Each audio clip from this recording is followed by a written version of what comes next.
brilliant. Yes. Treble champions. What a rally. What a season. You only truly know how to accomplish something once you have actually done it. Down to the last day, down to the last few hours. That's about as good as it gets. Turning points and opportunities are only fully recognized with hindsight. We've worked so hard this year, probably harder than any other year. You know, we're really pleased to have done what we needed to do, come here, got the win and won the championship. So for a team as experienced as Subaru Rally Team USA, reverse engineering a championship title should be straightforward.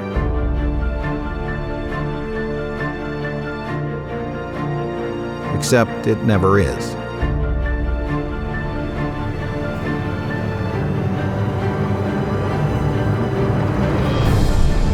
Thousands of circumstances and decisions led to this moment. And no two seasons will offer the same opportunities.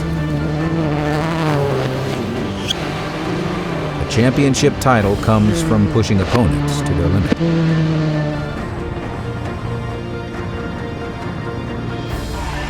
It only exists because you fought through the pain. Wow. He is good. Nope. So I'm fine with. He thinks he's broken his hand. You couldn't make it up if you tried. It's certainly not what we need at this stage of the rally. He is the best. Come on, Monskis. An entire team dedicated to perfection stood behind each victory, and then quietly went back to work in pursuit of more. Comebacks at a time when you are down and out will become highlights.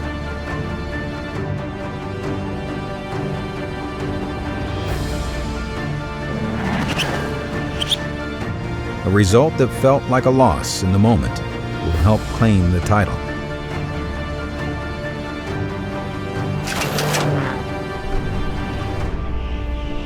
Hindsight and experience might form the roadmap to a title. But it's a roadmap already out of date.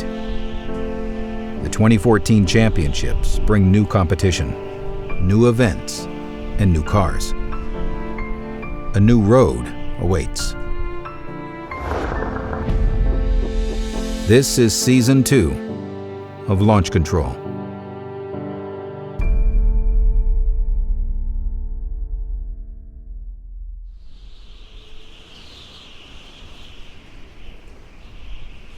It's late December 2013.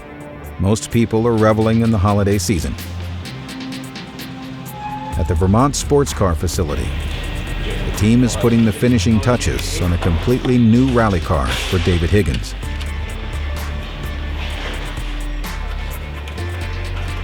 But before this car is even finished, Come on, Dan, let's go. the next project is already waiting in the wings. We'll see what they say. Before it is even revealed to the public, a brand new 2015 STI has been delivered for initial engineering development. With only a handful of these in existence, Like it? Great, yeah. the team is excited to get its first glance of what will eventually become their new rally and rallycross platform. This car will be disassembled and evaluated. It will never turn a wheel in competition, but it will play an important role in the future success of Subaru's rally program. It gets little attention for the moment, however.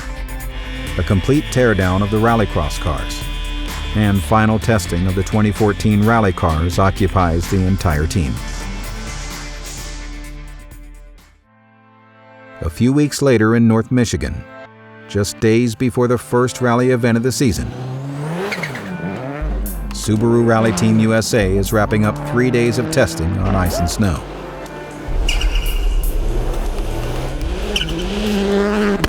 It is critical that team driver David Higgins and co-driver Craig Drew find confidence in their new ride. This car is built exactly to David's preferences, and testing shows a substantial evolution.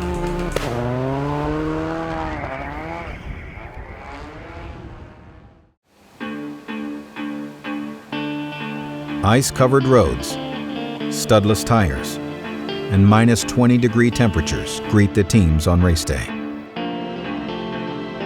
Cold is an understatement. The Snowdrift Rally is once again the opening round of the Rally America Championship. I'm probably a bit more of a control freak, and this one you spend a lot of your time out of control, so that's hard to deal with. It's just one of those rallies where you just got to try and keep it clean, do the best you can and stay out of trouble, but you've still got to go hard. There's no doubt that you can't just cruise around and wait for it to come to you. You've still got to push on. For Subaru Rally Team USA, the challenge is doubled. Teething issues with new rally cars can easily ambush a team's event. It's always difficult when you have a brand new car going to the first event, and it makes it even worse when the event is cold and on the snow you don't know what to expect from it. The cold only increases the stress on the car and its parts. I think this is going to be one of the coldest ones we've had, and weather is the same for everybody. You know, it's not, so nobody's going to clear shop because of the snow, so it's good. Despite the team's confidence, a degree of uncertainty lingers under the calm surface.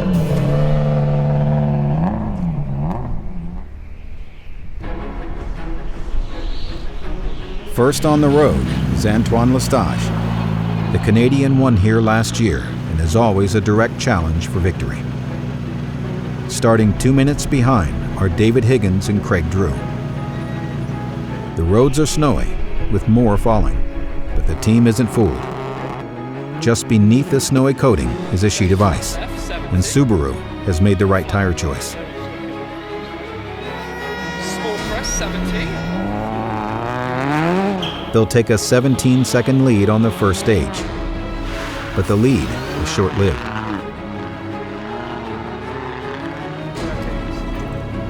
Just overheated, losing water. David and Craig add fluids before every stage in an attempt to keep the car alive. Hopefully we can get through this stage, get back to service, and it's onwards and upwards from here. Dealing with an overheating issue isn't how the team wanted to start the season. 5, 4, 3, 2, 1, go. Then left 2, 60. But things are about to get even worse. I'll keep an eye on the temperature. Flat crest, 80. One turn in, and it's clear the hood pins were left undone in the Small rush. crest into late right 2+. David and Craig drive flat out for 7 miles with absolute trust in their notes and each other. Water temperature's okay. Small flat crest through dip, 80. Can you see anything? Yeah, middle big jump, 180. Just the water. Just up to 109. Flat crest and left 6 down. Slow dip, late right 2+. Then late right 2+. Water must have gone hard. Yeah, it's literally at the finish now.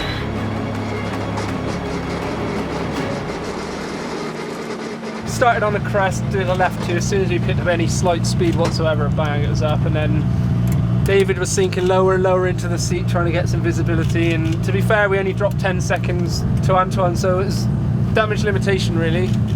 At service, the technicians diagnose the overheating issue. It looks like we're losing some water, so we're just going to try and get it through the day. With a temporary repair in place, the Subaru is sent out to finish the day. I think it's going to be an interesting few stages tonight, and then we're going to have a busy night. It's getting lower and lower every mile. It's like going.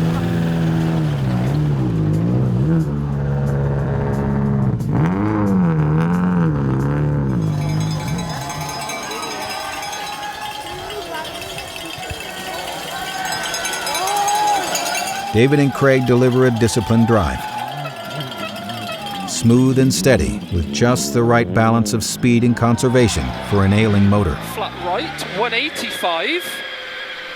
It was a struggle, 2+ up. but they end the day in first place by 27 seconds.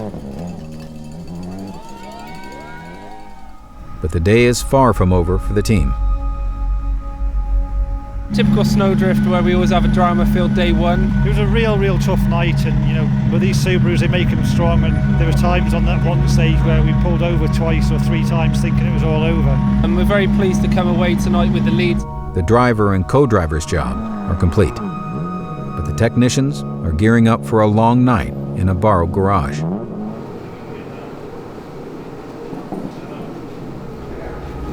A new windshield, gearbox, and engine must be installed overnight. You got me, okay? Yeah, I got it. Did you put that hat on? If all goes to plan, the number 75 Subaru will be back to defend its lead in the morning. 1 more, 2, 3.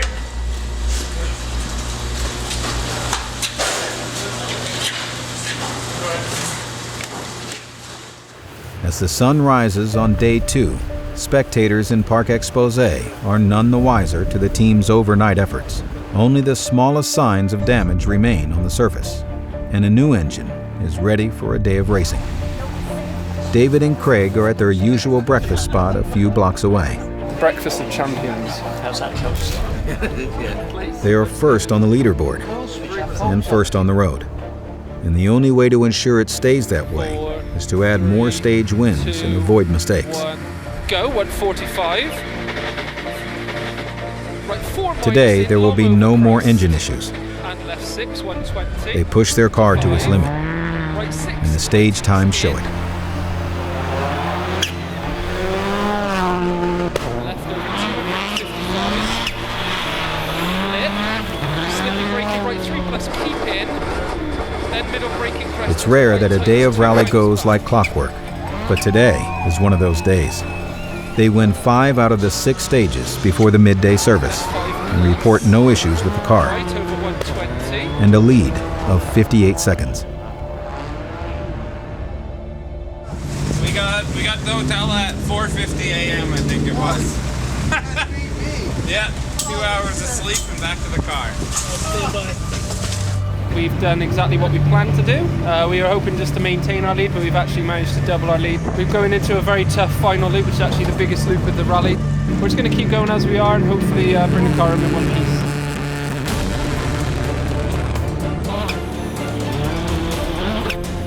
It's a masterclass in controlled driving, and David and Craig are untouchable.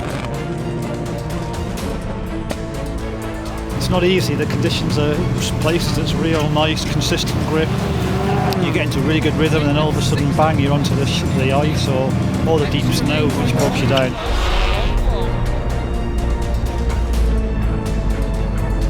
In 2013, they lost this rally on the final stages of the event, but not this year. We were extremely disappointed last year, but I think it served as a good lesson to us to never take anything for granted. I think we gave away a lot of time last year, and this year we seem to have really earned our lead on merit.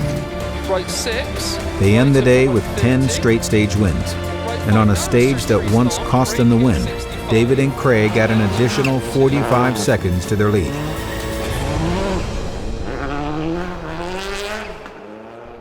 Subaru Rally Team USA arrives at the podium celebration with smiles and a clear stamp on an event they dominated.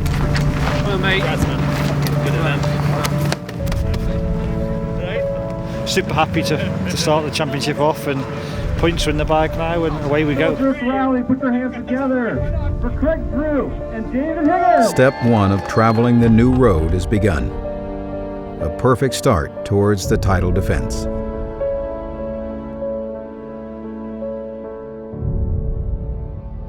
Next time on Season 2 of Launch Control, the Rallycross team enters new territory with their car and driver development, while Bucky introduces his own special brand of hospitality to the mix. It's just impossible to drive and cook at the same time. And Subaru Rally Team USA's favorite son returns to the family during testing for the rally in the 100-acre wood.